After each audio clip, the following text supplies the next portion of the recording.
Hi friends, நாம் இன்றைக்கி இந்த வீடியோவில் ஒரு சட்னி ரெசிபி தான் பார்க்க போகிறோம். இது இட்லி, தோசை, சப்பாத்தி எல்லாத்துக்குமே வச்சு சாப்பிட்லாங்க. டேஸ்ட் அட்டகாசமாக இருக்கும். வாங்க எப்படி செய்யலாங்கிறத பார்க்கலாம். ஸ்டவ் ஆன் பண்ணி ஒரு பேன் வச்சுக்கோங்க. பேன் ஹீட் ஆனதும் ஆயில் கொஞ்சமாக விட்டுக்கலாம். ஆயில் ஹீட் ஆனதுக்கப்புறம் கடலைப்பருப்பு ஒரு டேபிள் ஸ்பூன் ஆட் பண்ணிக்கோங்க. பாருங்கள், தேவையான பொருள் எல்லாம் எடுத்து வச்சுருக்கேன் இந்த சட்னிக்கு. சின்ன வெங்காயம், பூண்டு, தேங்காய் துருவியது, தக்காளி ஒரு 4 தக்காளி, மல்லி இலை கொஞ்சமாக, வரமிளகா. இப்போது கடலைப்பருப்பு போட்டதுக்கப்புறம் நாம் பூண்டு பற்கள் ஒரு 10 தோல் உரிச்சிட்டு ஆட் பண்ணிக்கலாம். பூண்டு ஆட் பண்ணதுக்கப்புறமேட்டு ஒரு 20 சின்ன வெங்காயம் முழுசாகவே ஆட் பண்ணிக்கலாங்க. சின்ன வெங்காயம் போட்டுட்டு நல்லா வதக்கணுங்க. அப்போ தான் டேஸ்ட்டு நல்லாயிருக்கும். கூடவே 4 வரமிளகா உங்கள் காரத்துக்கு தகுந்த மாதிரி நீங்கள் ஆட் பண்ணிக்கலாம்.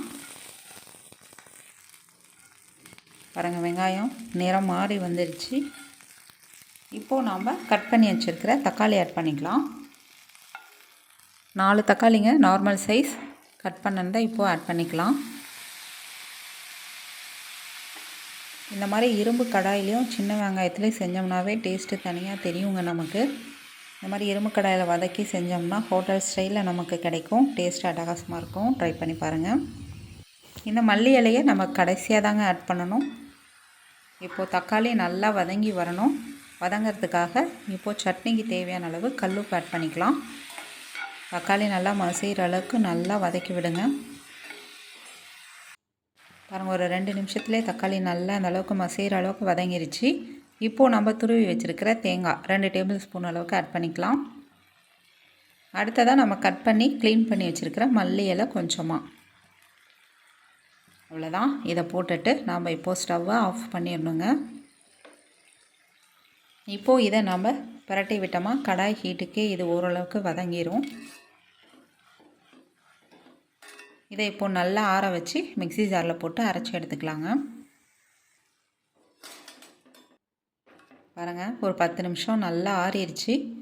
இப்போது மிக்ஸி ஜாருக்கு மாற்றிட்டோம். இதை நம்ம இப்போது அரைச்சிக்கலாம். கொஞ்சமாக தண்ணி ஆட் பண்ணி அரைச்சிக்கலாங்க. இப்போது நம்மளுக்கு சட்னி ரெடி ஆயிடுச்சு. நம்ம லாஸ்ட்டாக மல்லி இலை சேர்த்ததுனால சட்னியோட கலர் இந்த அளவுக்கு இருக்குங்க. டேஸ்ட்டு சூப்பராக இருக்கும். நீங்களும் இதே மாதிரி ட்ரை பண்ணி பாருங்கள். கொஞ்சமாக தண்ணி ஆட் பண்ணி மிக்ஸி ஜாரை அலசி ஊற்றிக்கலாங்க. இப்போது நம்ம இந்த சட்னிக்கு ஒரு தாளிப்பு கொடுத்துடலாம். ஸ்டவ் ஆன் பண்ணி ஒரு தாளிப்பு கரண்டி வச்சுக்கோங்க. ஆயில் விட்டுக்கோங்க. கடுகு போட்டுக்கலாம்.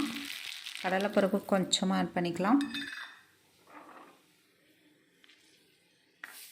அடுத்ததாக இதில் கருவேப்பிலை, மல்லி இலை கொஞ்சமாக ஆட் பண்ணிவிட்டு வரமிளகா 2 கிள்ளி ஆட் பண்ணிக்கோங்க. கருவேப்பிலை, மல்லி இலை. அடுத்ததாக பெருங்காயத்தூள். அவ்வளோதான், நமக்கு சட்னிக்கான தாளிப்பும் ரெடி ஆயிடுச்சு. அவ்வளோதாங்க, நம்மளுடைய சுவையான சட்னி ரெடி ஆயிடுச்சு.